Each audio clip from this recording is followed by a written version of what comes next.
Is it on now? Mom, are you there? Right there. Here I am. You know, sometimes these talks arise out of some encounter during the week or some revelation during the week. And sometimes they arise just out of the title itself. When the title comes up with, you know, Mom, are you there? As happened this week.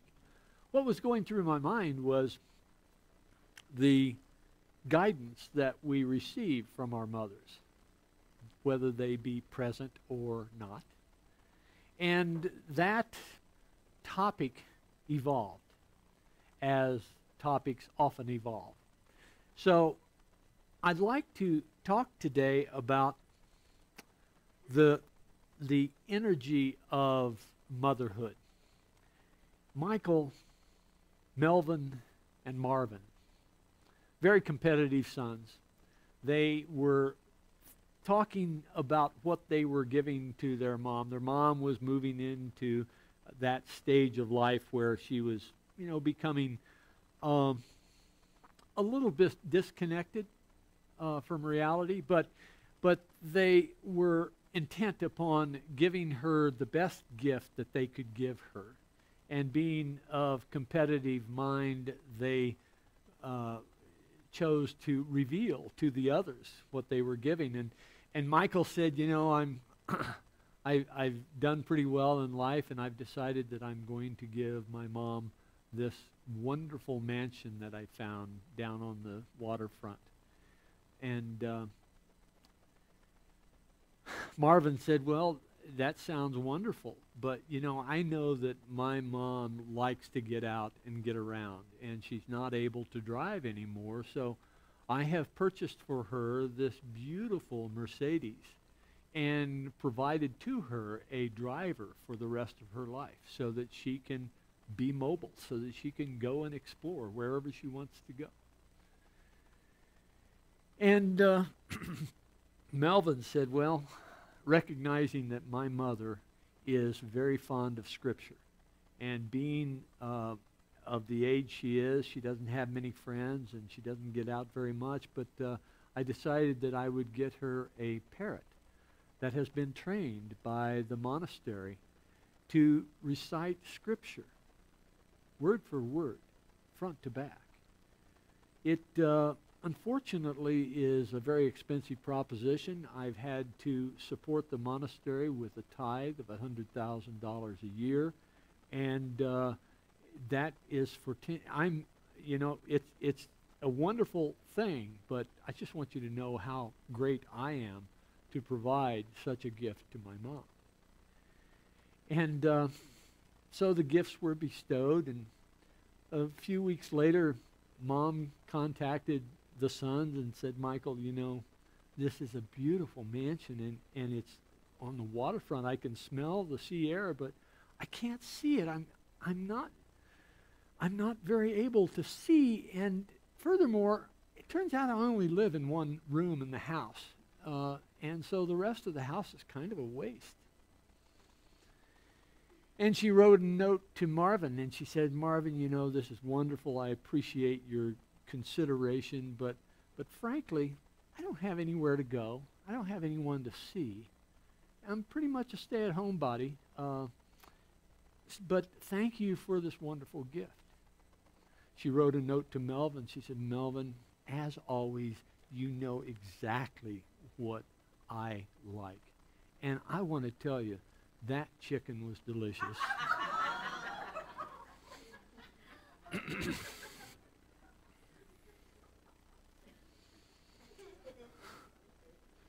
You can please some of the mothers some of the time.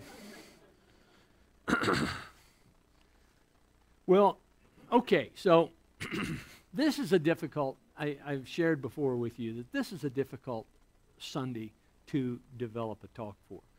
Because while I have had, while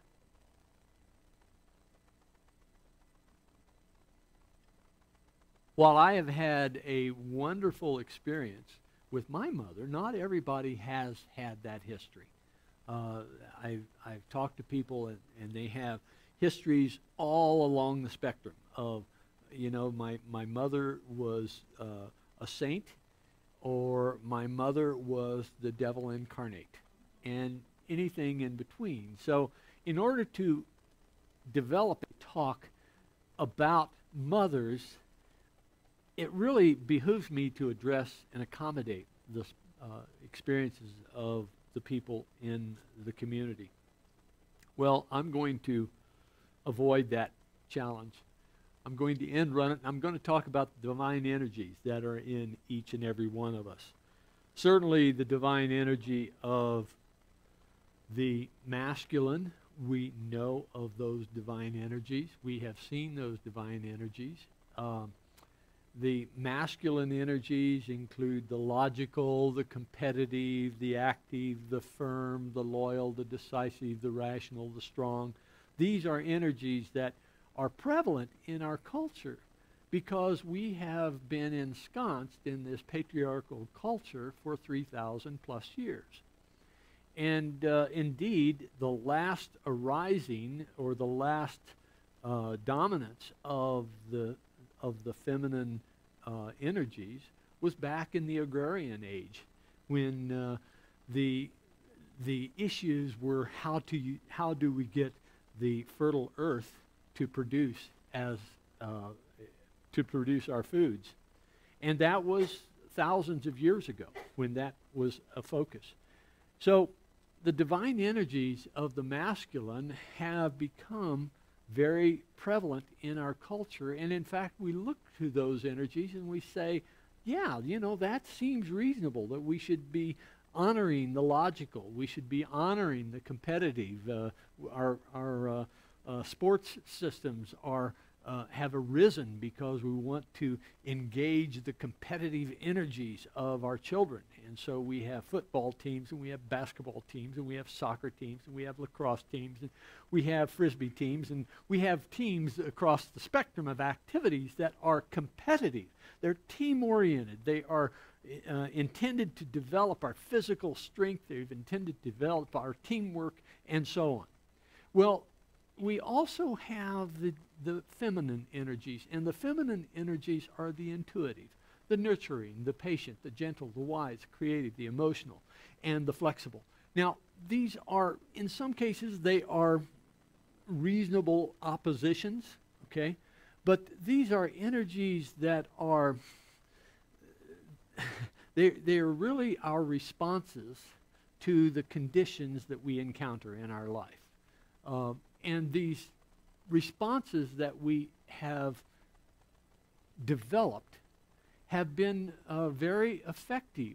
That is to say, we can look to the logical, the competitive, the active, the firm, and so on. We can look to those energies and we could say, well, yeah, our progress has really depended upon that go-get-em kind of energy that's represented by the masculine. And at the same time, we look around our society and we see the not unintended consequences, but the consequences, nonetheless, of that masculine energy. The consequences of that masculine energy has led us to the wars that we have been ensconced in for the last umpty-ump thousands of years.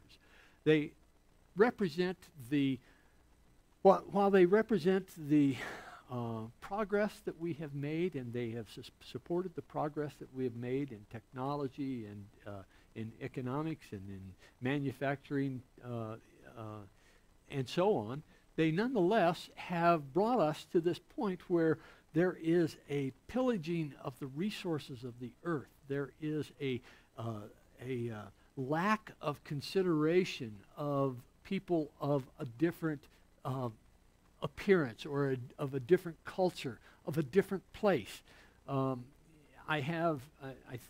Most of you know that I have this.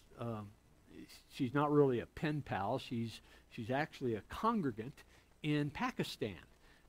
She is a congregant in Pakistan because in some time, at some point 4 or 5 years ago, she happened upon a webcast that we generated. and she began following the webcast. She subsequently contacted me via Skype, and we have been corresponding since. And in fact, she has come to me for questions that were challenging for me to respond to because of the cultural differences that we live in. She had approached me about a question related to marriage. She had approached me about a question related to career and whether she should further her education or become a homemaker. She is inclined to the feminist approach, that is self-sufficiency and progress on her own terms. Nonetheless, I found it challenging to address those because of those cultural differences. And indeed, those cultural differences are responding, or they are integrating these energies in different ways. But here in the West, we have a focus on those masculine energies. And my proposition to you is that that focus on the masculine energies have created conditions in our world that are best addressed by the arising of the feminine energies and the focus, the refocusing on those feminine energies. So we look at this list and we say, So we have the logical and then we have the intuitive.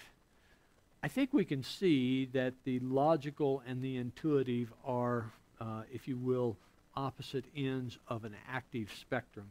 It turns out that mathematicians, I'm trying to remember the name of the Indian mathematician. He was,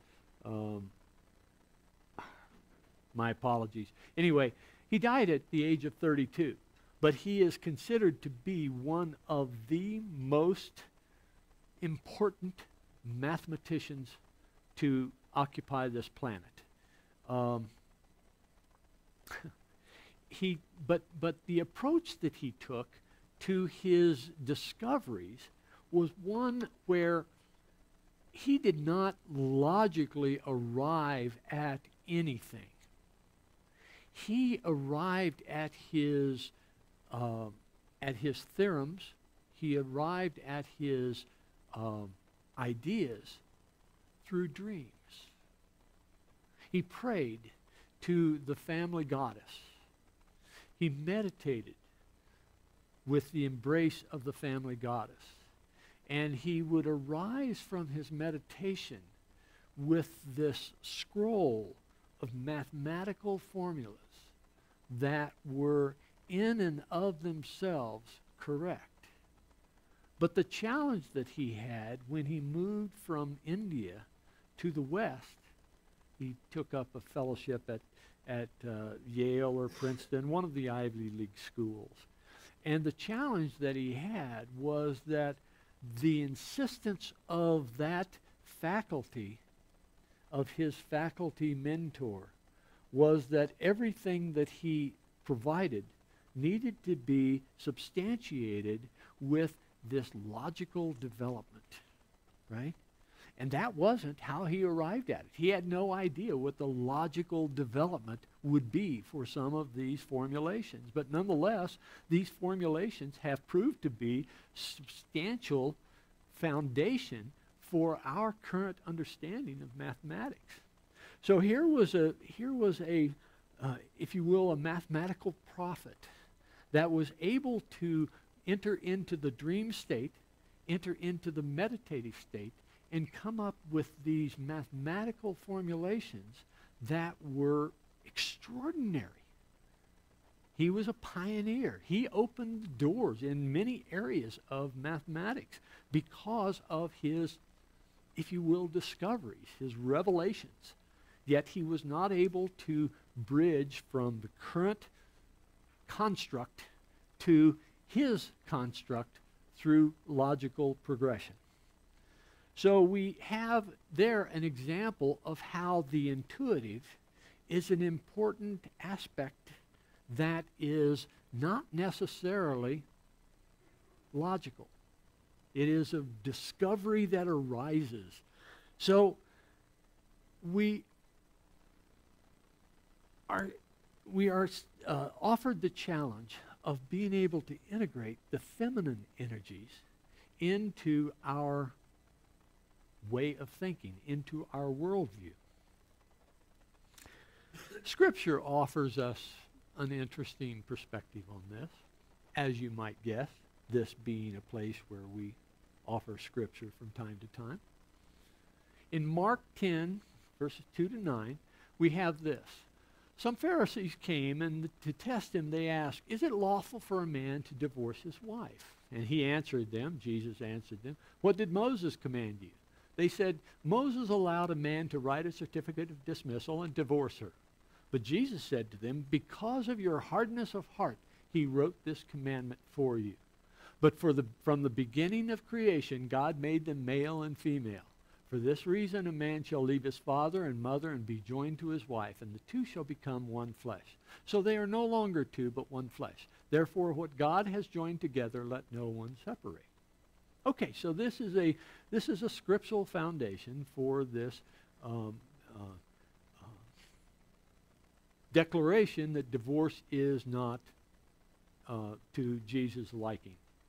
Well, first of all, I'd like to point out a couple of things here. But Jesus said to them, "Because of your hardness of heart, he wrote this commandment for you." Here, Jesus is saying that Scripture, the words of Moses, arose in part because of the context in which the Scripture was written. Right? That is to say that Moses wrote this commandment because of your hardness of heart. Right? So context is important in the arising and the interpretation of Scripture. The second thing is that Jesus was willing to say that while that is as it was written, that is not as it should be. That is to say, he's saying that Scripture needs to be adjusted to the conditions of the day.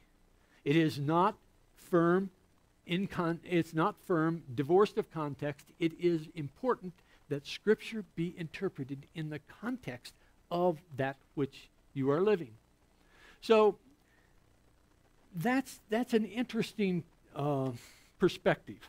And it's this perspective that allows us to look at Scripture not just as the layer one interpretation, but rather Scripture, in my mind, Scripture is only Scripture if it has more than one layer of interpretation. Otherwise, Scripture is just narrative. Scripture is just history.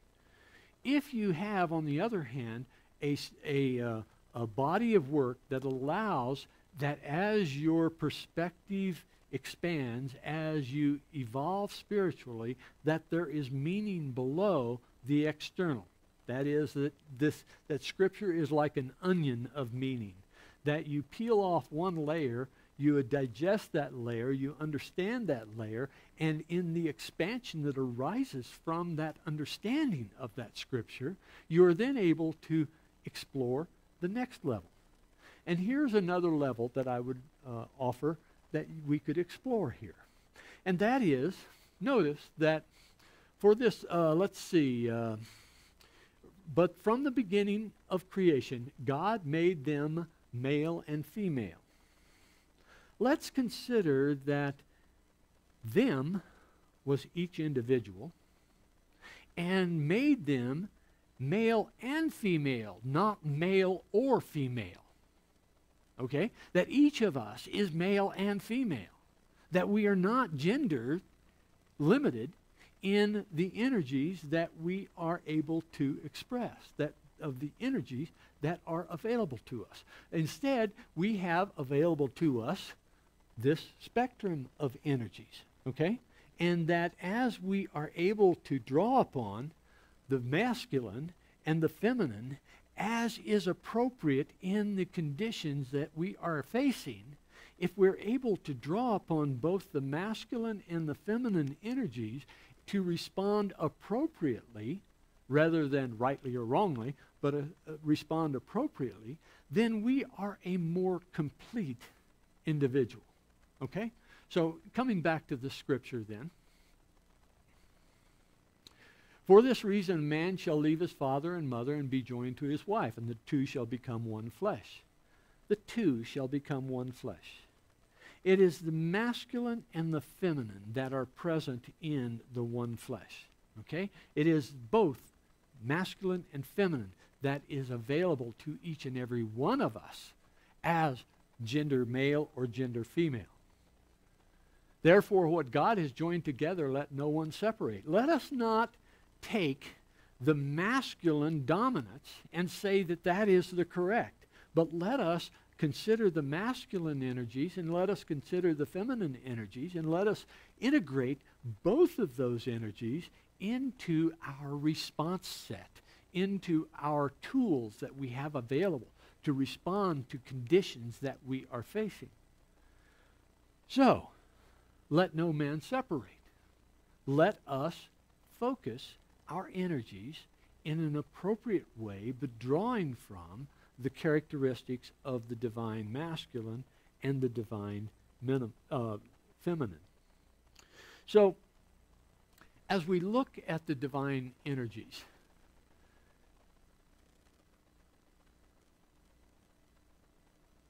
oh, that's right. I was expecting a different slide there. Yes, adaptability, flexibility. So, it's not an either or. It's a both and. It's a both and. It's a logical and intuitive. It's a competitive and a nurturing. It is an active and a patient, depending upon the conditions that we are confronted with. So the integration of these is an important part of our becoming a whole individual. And that integration will depend upon not A Course in Miracles. What? Where is it?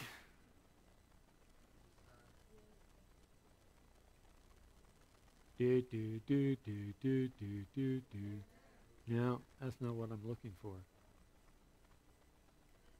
What?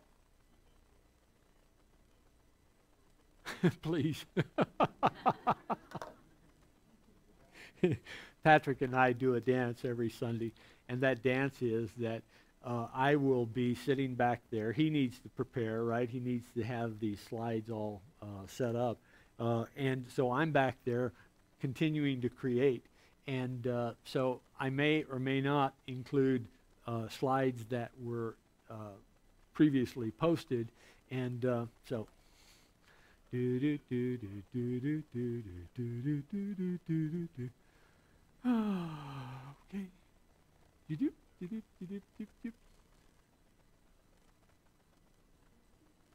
That was my error. My apologies. So we have the things that we need to consider as we integrate these energies is, number one, surrender. Surrender. Boy, that's a tough one for me. I put that at the top of the list because that's a tough one for me. I need to surrender my rightness. I need to surrender my insistence that my point of view is the correct point of view. And for those of you who have worked on projects with me, you realize what a challenge that is for me. Okay, so first and foremost, though, surrender my insistence that my point of view is the right point of view. It is important also that we ease up on the reins. We ease up on the reins. We allow the horse to run a little bit more freely than our insistence upon, being here and keeping the horse in a canter rather than allowing the horse to go into a gallop.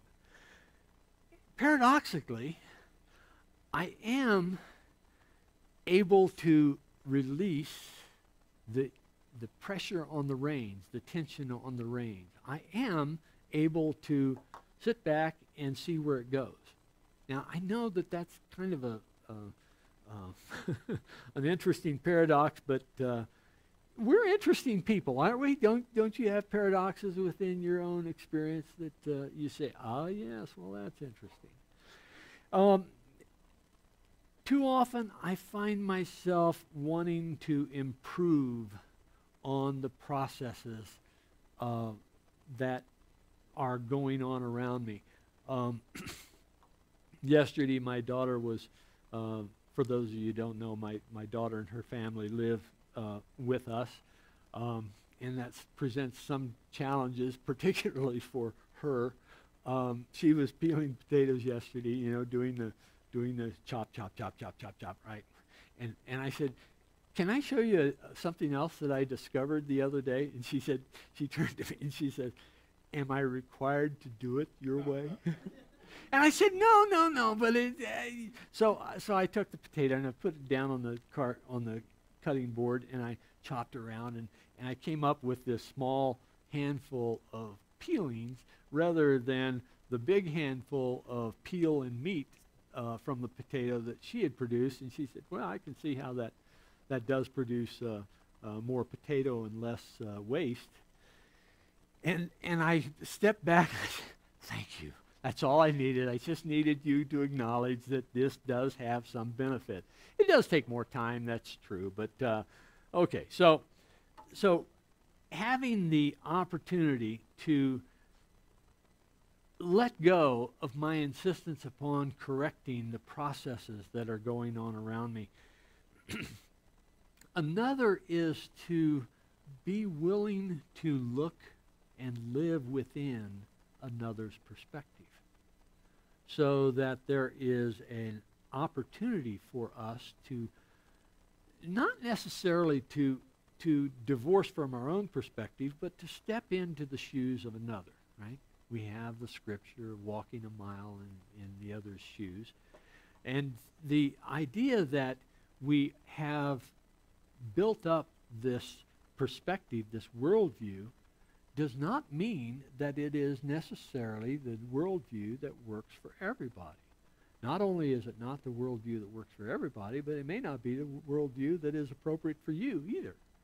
So having the ability to step into and explore another's perspective may be just what this country needs at this stage of our political life, where we are willing to sit down with someone who has a very different point of view and to explore with them that point of view and understand how they arrived at that point of view, or at least to understand how their worldview exhibits for them.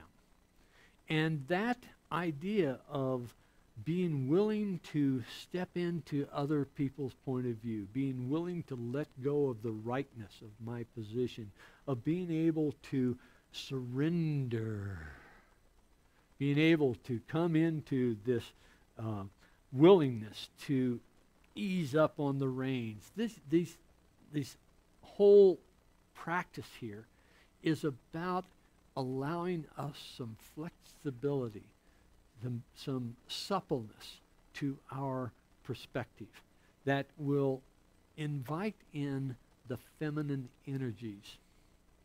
And perhaps the most important practice is a practice of meditation. Because in the practice of meditation, what you're doing is you're surrendering your point of view. You're surrendering your perspective in the moment. You're just allowing beingness to dominate. Letting go of the doingness and allowing beingness to dominate. And I find that it is through meditation, as that Indian mathematician, I find that it is through meditation that I am able to be more creative, that I am able to exercise my intuitive nature, that I'm able to be more patient, that I'm able to allow myself the glory of flexibility and being able to nurture through meditation, because I am settling into being rather than focused on the doing. So if we are interested in becoming a whole person, let us surrender. Let us let go of the reins. Let us accommodate the perspectives of others, not necessarily to accept that they are right, but rather to explore why they think what they are thinking, why they perceive as they perceive, and to rest in the quiet, choosing to let go, to step out, to explore another way of being. And in that integration of the feminine with the masculine, you become a more powerful, a more influential individual. It is a choice. We have the tools at hand. Let us practice. We'll have our meditation. As we allow ourselves to rest in this moment, letting go of our objectives, letting go of our to-do list, letting go of those thoughts that roam through our brain willy-nilly. We just breathe in and breathe out, allowing our focus to be on our breath.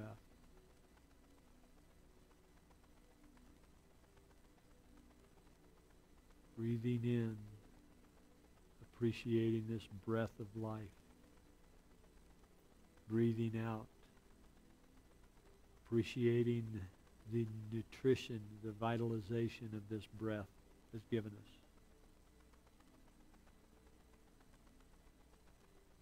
Breathing in, being thankful for the supply. Breathing out and being thankful for the result.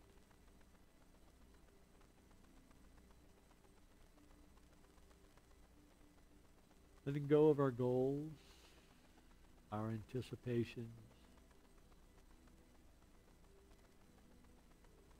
Just resting in the quiet of this moment, the glory of this moment.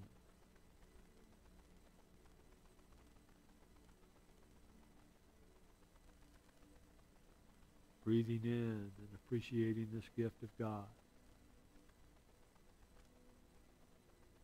Breathing out and appreciating that your breath will be used by the plants, that they may have their life energy. We're connected through our breath with this web of life. What a glorious thing that is.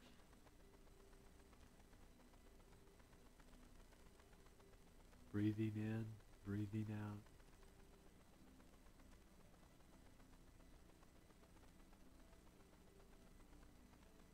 Resting. Rejuvenating.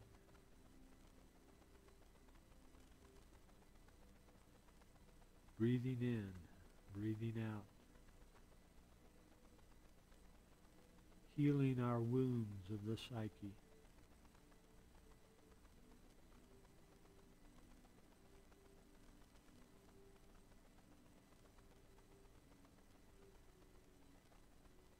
Breathing in, breathing out. Connecting to our Mother Earth. Connecting to the feminine energies.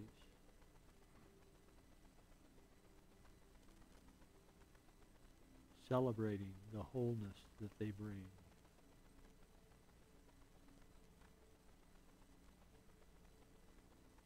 breathing in, breathing out.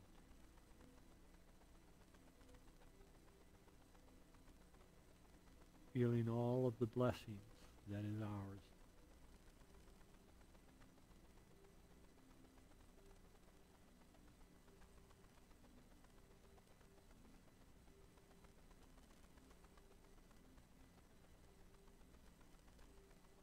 And with these realizations, we come back into this time and space, sharing the words of the Lord's Prayer.